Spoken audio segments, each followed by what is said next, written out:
So I read from the dedicatory letter of the Prince from Machiavelli to Lorenzo de' Medici. And although I judge this work unworthy of your presence, nonetheless, I very much trust that on account of your humanity, it may be accepted, considering how no greater gift could be given by me to you than to give you the ability, in a very short time, to understand all that I, in so many years, and through so many hardships and perils to myself, have known and understood. And this phrase, hardships and perils, disagi e pericoli, is a phrase that appears again in another chapter of The Prince. So here Machiavelli refers to his own hardships and dangers, his own hardships and perils. And I want to talk about also the passage in chapter 8 where Machiavelli discusses Agathocles, a prince who came to power through crimes, who also did so through many hardships and dangers, disagi e pericoli. Thus, whoever considers the actions and life of Agathocles will not see things, or will see only a few of them, that may be attributable to fortune, since it is the case, as stated above, that not through fortune or through anyone's favor, but through the ranks of the military, which he had climbed through 1,000 hardships and perils, he reached the principality, and he maintained it with so many spirited and very risky decisions. So here we have the repetition of the phrase hardships and dangers, hardships and perils, disagi e pericoli. So I want to speculate, why does Machiavelli attribute this phrase both to himself in the dedicatory letter and to Agathocles? On the surface, they should be very diverse figures, very diverse individuals. Machiavelli is a former secretary of the Florentine Republic who is famously out of power, his republic having been usurped by the Medici, who are now princes of the republic. And Machiavelli is in a very subordinate position. Agathocles is the subject of a chapter of princes who came to power through crime. So on the one hand, we have a very exalted figure in Agathocles and a morally dubious one. And at the beginning of the dedicatory letter, we have Machiavelli, who's in a very subordinate, very lowly position, and claims to be offering favors to Lorenzo de' Medici in offering to allow him to be a better prince by benefiting from Machiavelli's experience, which was characterized by many hardships and dangers, as he says. So what are these hardships and dangers that Machiavelli incurred? Well, Machiavelli, in his service to the Republic, was a diplomatic emissary to very far-reaching provinces and kingdoms.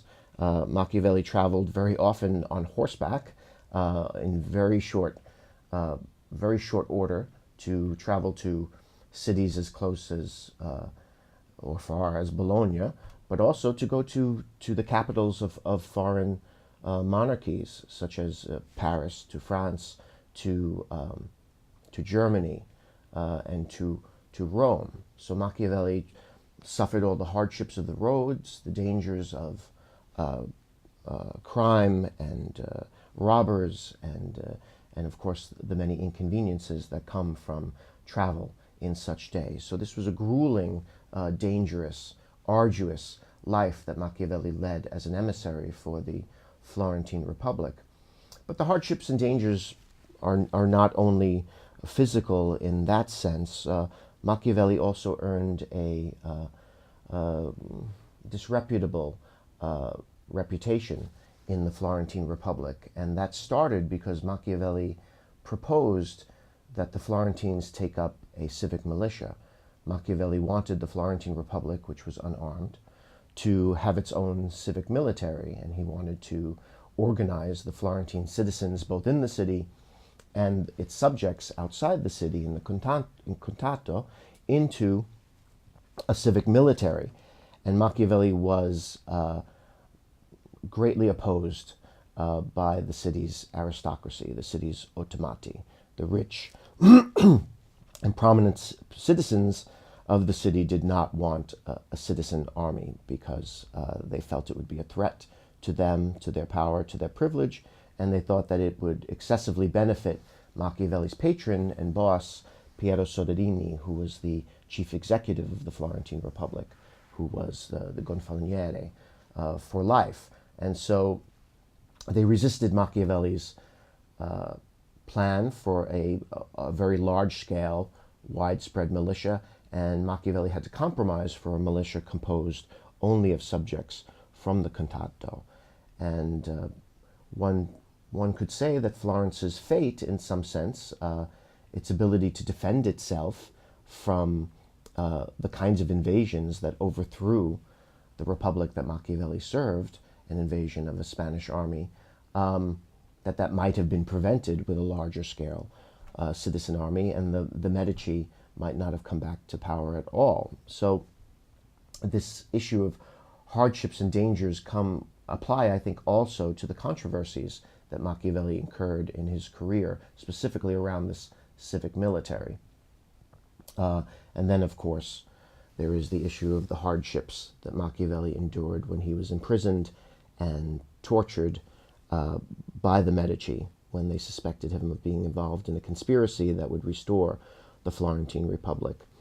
So these are the range of hardships and dangers that Machiavelli incurred as a servant of the Florentine Republic and then as a victim of the Medici Principality. Then we turn to chapter 8, and we have the return of this phrase, disagi e pericoli, hardships and perils, hardships and dangers, and we find them applied to Agathocles. And in what context here do we have hardships and dangers? In what sense did Agathocles incur hardships and dangers? Well, Machiavelli describes Agathocles as a very low-born individual. He's the son of a potter. He's the son of a very simple craftsman who rises to be the prince of the Syracusan Republic. This is an incredible rise. This is an incredible success story to a certain extent. After all, Syracuse was the military republic that had defeated the Athenians during the Peloponnesian War. This is not just some small town. This is a city of great size, of great wealth, of great power. And here this low-born potter's son rises to be prince of this city. How does he do that? Well, Machiavelli says, through hardships and dangers, through very hard work, through arduous use of his body and his mind and his spirit, particularly as in the quote I gave you, through the ranks of the military.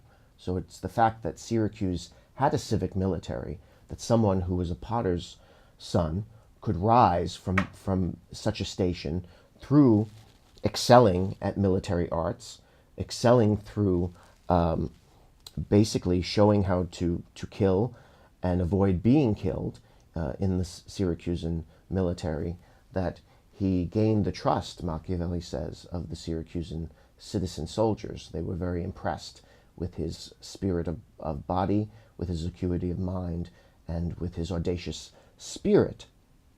So we have two republics that both Machiavelli and Agathocles were citizens of. Machiavelli was a citizen of an unarmed republic, and he considered himself low-born, or at least lower-born than the people he interacted with in his service to the Florentine government.